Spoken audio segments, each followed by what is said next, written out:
Ravi Prakash Siliconandhra hospital Kuchipudi super speciality వైద్య సేవలు పూర్తిగా ఉచితం.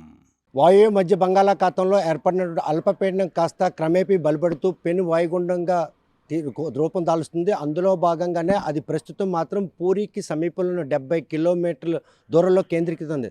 దాని కారణంగా ఇటు ఛత్తీస్గఢ్, ఒడిశాతో పాటు ఆంధ్ర, తెలంగాణలో కూడా విస్తారంగా వర్షాలు కురుస్తున్నాయి. శ్రీకాకుళం జిల్లాలో గత 2 రోజులుగా కురుస్తున్న వర్షాల కారణంగా నిన్న మొన్నటి వరకు సెలయేరులను తలపించే నాగావళి, వంశధార, బాహుద, మహేంద్ర తల్లికి ఈరోజు వరద పోటు వచ్చిందనడానికి వస్తున్నటువంటి ఈ వరద మనకు తార్కాణంగా నిలుస్తుంది. 2 రోజులుగా కురుస్తున్నటువంటి వర్షాలు అంటే జిల్లాలో మాత్రమే ఈ వర్షాలు కురుస్తున్నాయి. కాకపోతే ఇది నదీ పరివాహక ప్రాంతాలు ఒరిస్సాలో కనుక వర్షాలు కురిసినట్టయితే నదులకు మాత్రం వరద ప్రమాదం పొంచి ఉందని ఇప్పటికే ఇరిగేషన్ అధికారులు స్పష్టం చేస్తున్నారు. ప్రస్తుతం నాగావళి నదిలో మాత్రం ఇన్పుట్ 4700 క్యూసెక్ మీటర్లు కాక అవుట్పుట్ కూడా నారాయణపురం దగ్గర యథేచ్ఛగా నదులకు విడిచిపెడుతున్నారు. మరోవైపు చూసుకుంటే కనుక వంశధార నదిలో కూడాను తక్కువ అంటే సుమారు 40,000 క్యూసెక్ ఇన్పులో కాక ఆ 40,000 క్యూసెక్ను కూడా గొట్టా బ్యారేజ్ దగ్గర నిలుపుదల చేశారు. కాకపోతే ఇప్పటికే కుడి ఎడమ కాలువల ద్వారా సాగునీరు అందించడానికి చేసిన ప్రయత్నంలో రిజర్వాయర్ ఖాళీ కావడం, బ్యారేజ్లో నీటి మట్టం తగ్గడంతో తలుపులన్నీ మూస్తున్నారు. వరద ప్రమాదం కానీ పొంచి ఉంటే 22 గేట్లు కూడాను 1 సెంటీమీటర్ ఎత్తి మరీ కూడా దిగువకు విడిచిపెట్టే పరిస్థితి. వరద ప్రమాదం పొంచి ఉంది. ఒరిస్సా అధికారులు ఇచ్చినటువంటి సూచనల మేరకు ఆ పరివాహక ప్రాంతాల్లో కనుక వర్షాలు కానీ విస్తారంగా కురిస్తే ఆ ప్రభావం శ్రీకాకుళం జిల్లాలోని గొట్టా బ్యారేజ్ వరద రావడానికి సుమారు 24 గంటలు పడుతుంది. ఈ 24 గంటల వ్యవధిలోనే గొట్టా బ్యారేజ్కి సంబంధించిన తలుపులు ఎత్తి దిగువకు విడిచిపెట్టాలా, లేకపోతే కుడి ఎడమ కాలువల ద్వారా నీటిని విడిచిపెట్టడంతో ప్రస్తుతం 3 టీఎంసీల నీరు సామర్థ్యం ఉంది. 9 టీఎంసీల నీరు అక్కడ స్టాగ్నేట్ కావాల్సింది. మరోవైపు చూస్తే కనుక ఇటువంటి పరిణామాలు చోటు చూసిన నేపథ్యంలో విస్తారంగా జిల్లాలో కురుస్తున్నట్టు వర్షాల కన్నా జిల్లా యంత్రాంగం అప్రమత్తమైంది. నదీ పరివాహక ప్రాంతాలతో పాటు ఇటు తీర ప్రాంత మత్స్యకారులు ఎవరు కూడా వేటకు వెళ్ళొద్దని చెప్పి ఆదేశాలు జారీ చేశారు. మరోవైపు చూస్తే ఏదైతే ఈ వర్షాలు ఎడతెరపుగా కురుస్తున్నాయి, మరోవైపు వాతావరణ కేంద్రం కూడా సూచన జారీ చేసింది. భారీ నుండి అతి భారీ వర్షాలు కురిస్తే 60 నుండి 70 కిలోమీటర్ల వేగంతో గాలు వీస్తున్న ఉద్దేశంతో జిల్లా యంత్రాంగం మాత్రం స్కూళ్ళు, విశ్వవిద్యాలయాలు అన్నీ కూడాను సెలవు ప్రకటించింది. ఎందుకంటే ముందు జాగ్రత్త చర్యగా విద్యాలయాలను సెలవు ప్రకటించినట్టయితే ట్రాన్స్పోర్ట్ వ్యవస్థ అంతా కూడాను పూర్తి స్పందించే అవకాశం ఉంది. ఎందుకంటే ఈదురుగాలులతో కూడుకున్న వర్షాలు కనుక కురిచినట్టయితే వాహన రాకపోకలకు కూడా ఇబ్బంది ఉంటుంది. వస్తున్నటువంటి ఈ పునిముప్పు ఏదైతే ఉందో ఈ వాయుగుండం పూర్తి తీవ్ర రూపం దాల్చి అదే కనుక ఛత్తీస్గఢ్, ఒరిస్సా మధ్య కనుక తీరం దాటినట్టయితే ఈదురుగాలులతో కూడుకున్న భారీ వర్షం కురిసే అవకాశం ఉన్నట్టయితే మాత్రం నదీ పరివాహక ప్రాంతాల్లో విస్తారంగా వర్షాలు కురిసి నదులకు మాత్రం వరద వచ్చే ప్రమాదం ఉంది. పరివాహక ప్రాంతం మండలాల్లో కూడా మండల కేంద్రాల్లో కంట్రోల్ రూమ్ ఏర్పాటు చేశారు. జిల్లాలో ఉన్నటువంటి అన్ని మండల కేంద్రాలతో పాటు జిల్లా కేంద్రంలో కూడా కంట్రోల్ రూమ్ ఏర్పాటు చేసి జిల్లా యంత్రాంగాన్ని అందరం కూడా అప్రమత్తం చేశారు. కురుస్తున్నటువంటి ఈ వర్షాల కారణంగా ఎక్కడైనా అంటువ్యాధులు ప్రబలే అవకాశం ఉంది. ఆరోగ్య శాఖ అధికారులను అప్రమత్తం చేశారు. మరోవైపు ఈదురుగాలులతో కూడుకున్న భారీ వర్షాలు కురిసే అవకాశం ఉంది. విద్యుత్ శాఖ అధికారులు కూడా అప్రమత్తం చేశారు. ఇది కాకుండా ఇరిగేషన్కి సంబంధించినంత వరకు కుడి ఎడమ కాలువల ద్వారా శివారు భూములకు నీరు అందించాలన్నటువంటి జిల్లా యంత్రాంగం చేసిన ప్రయత్నంలో ఇప్పటికే శివారు భూములకి నీరు అందించడం జరిగింది. ఆ నీరు అందించే క్రమంలో చెరువులన్నీ కూడా నిండు కుండల్లో నిండున్నాయి. ఒకవేళ వరదలు కానీ వస్తే పంట పొలాలన్నీ నీట మునిగే అవకాశం ఉంది. ఖరీఫ్ పనులకు సిద్ధమవుతున్న రైతులకు మాత్రం వరదలు కనుక వచ్చినట్టయితే ఆదిలోనే అపార నష్టం సంభవించే అవకాశం ఉంది. 11 మండలాల పరిధిలో విస్తరించిన తీరంలో కూడాను చేపల వేటను నిషేధాజ్ఞ చేయడంతో పాటు పోర్ట్ కలింగపట్నం బీచ్లో మొదటి ప్రమాద హెచ్చరిక కూడా జారీ చేశారు. ఎవరైనా మత్స్యకారులు వారి పట్టుపోషణ కోసం కనుక మరపడవల మీద కనుక వేటకు వెళ్ళే అవకాశాలు ఉన్నాయి. కాబట్టి పోలీసులు, మెరైన్ పోలీసులు కూడా తీరం వెంబడి గస్తీ కాయాలని చెప్పి కలెక్టర్ ఆదేశాలు జారీ చేశారు. ఎస్పీ, కలెక్టర్ నేతృత్వంలో జరిగినటువంటి సమావేశంలో జిల్లా యంత్రాంగం అంతా కూడా అప్రమత్తం కావాలి. ఇప్పటికే విద్యాలయాలు అదేవిధంగా కళాశాలలకు సెలవు ప్రకటించినట్టు జిల్లా యంత్రాంగం వస్తున్నటువంటి పెనుముప్పుని ప్రజలను కాపాడేందుకు అవసరమైన అన్ని చర్యలు చేపట్టాలి. మత్స్యకారులందరూ కూడాను తుఫాన్ షెల్టర్లో తలదాచుకోవాలి. నదీ పరివాహక ప్రాంతంలో ఉన్నటువంటి లోతట్టు ప్రాంత గ్రామాలందరూ కూడాను సురక్షిత ప్రదేశంలో తలదాచుకోవాలని చెప్పి ఆదేశాలు జారీ చేశారు.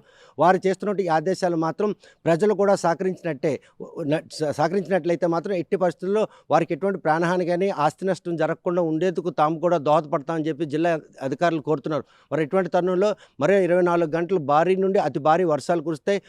ఈ వాయుగుండం గనక తుఫాన్లుగా రూపుదాల్చి అదేవిధంగా పూరి అంటే వాతావరణ కేంద్ర అధికారులు ఇచ్చినటువంటి సూచనల మేరకు పూరి ఛత్తీస్గఢ్ మధ్యన గనక తీరం దాటినట్టయితే ఆయా రాష్ట్రాలకు మాత్రం పెనుముప్పు పొంచి ఉంది. ఒడిశాకు సమీపంలో ఉన్న శ్రీకాకుళం జిల్లా కూడాను దాని తాలూకు ప్రభావం ఎక్కువ ఉంటుంది.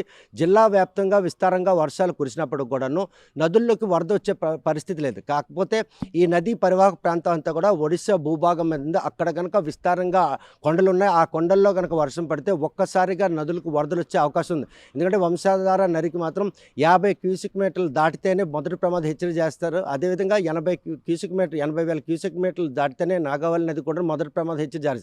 నిలకడగా నదుల్లో ఇప్పుడిప్పుడే వరద చేరుతున్నటువంటి ఈ క్రమంలో వచ్చేటటువంటి ఈ వరదల నుంచి పరివాహక ప్రాంతంలో ఉన్నటువంటి ప్రజలను అదేవిధంగా ఇప్పటికే ఖరీఫ్ సిద్ధమవుతున్న రైతులు పంటలను కూడా కాపాడాలంటే కాలువలన్నీ కూడా పూడికలు తీసున్నాయి. గతంలో అయితే ఈ కాలువలన్నీ కూడా పూడికలు తీగిపోవడంతో ఎక్కడికక్కడ పొలాల్లో నీటి ముంచే పరిస్థితి.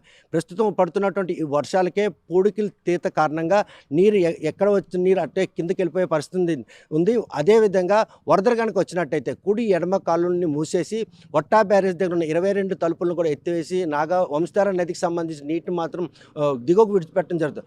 నారాయణపురం ఆనకట్ట దగ్గర కూడా తలుపులు ఎత్తున్నాయి. ఎందుకంటే సాగునీరుకి అందించాలన్న ప్రయత్నంలో వారు చేసిన ప్రయత్నంలో ప్రస్తుతం నీరు అందుతుంది. ఈ వరదలు కనుక వచ్చిన సంకేతాలు ఒడిశా అధికారులు ఇచ్చినట్టయితే జిల్లా ఇరిగేషన్ అధికారులు అందరూ కూడా అప్రమత్తంగా ఉన్నారు. మరో 24 గంటల్లో భారీ నుండి అతి భారీ వర్షాలు కురుస్తాయని ఉన్నటువంటి సూచనలు ఉన్నటువంటి నేపథ్యంలో జిల్లాలో ఉన్నటువంటి పాఠశాలలు కళాశాలలు అన్నీ కూడా సెలవు ప్రకటించారు. అధికారులందరూ కూడాను తమ తమ విధుల్లో నిమగ్నమై ఉన్నారు. వస్తున్న ఈ పెనుముప్పు నుండి జిల్లా ప్రజలను ప్రాణాలు కాపాడడానికి అదేవిధంగా ఆస్తులు రైతులకు సంబంధించిన పంటలు కాపాడు అగ్రికల్చర్ అధికారులు అందరూ కూడాను వ్యవసాయ రైతులందరికీ సూచన చేయాలి. ఏవైతే పంట పొలాల్లో నీళ్ళు ఉన్నాయో అవన్నీ కూడా దిగువ విడిచిపెట్టాలి. ఎందుకంటే నీటి మునిగిన పంట పొలాలను పరిరక్షించాలంటే నీరు మాత్రం నిల్వ ఉండకూడదు. వారికి కూడా సూచన చేయాలని జిల్లా కలెక్టర్ ఆదేశాలు జారీ చేశారు. ముఖ్యంగా ఆరోగ్యానికి సంబంధించినట్టు పారిశుద్ధ్య కార్యక్రమిక పనులు మాత్రం యుద్ధ ప్రాతిపదికన చేపడుతున్నాం. ఎక్కడ కూడాను వ్యాధులు ప్రబలే అవకాశం లేకుండా ఉండేందుకు వైద్య ఆరోగ్య శాఖ సిబ్బంది క్షేత్రస్థాయిలో అందుబాటులో ఉండాలి.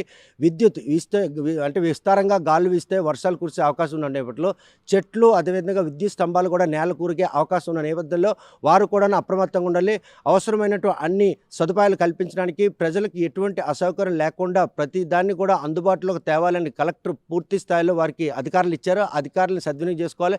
ఎవరికి ఏ సమస్య ఉన్నాయి మండల కేంద్రాలను కంట్రోల్ రూమ్తో పాటు జిల్లా కేంద్రంలో కంట్రోల్ రూమ్ను కూడా సంప్రదించి తమ సమస్యను పరిష్కారానికి మాత్రం ఒక స్క్వాడ్ను కూడా నిర్మించారు. వారందరూ కూడా యుద్ధ ప్రాతిపదికన ఘటనా స్థలం చేరుకొని రక్షిత చర్యలు చేపట్టడానికి సిద్ధంగా ఉన్నారు. మరోవైపు లోకల్గా ఉన్నటువంటి సిబ్బందే కాకుండా ఎన్డీఆర్ఎఫ్ ఎస్డీఆర్ఎఫ్ బృందాలను కూడా ఇప్పటికే సంప్రదించాం. వస్తున్నటువంటి పెనుముప్పు తీవ్ర రూపం దాల్చినట్టయితే వారిని కూడా పరీక్షిస్తాం. వారి సేవలను కూడా వినియోగించుకుంటాం.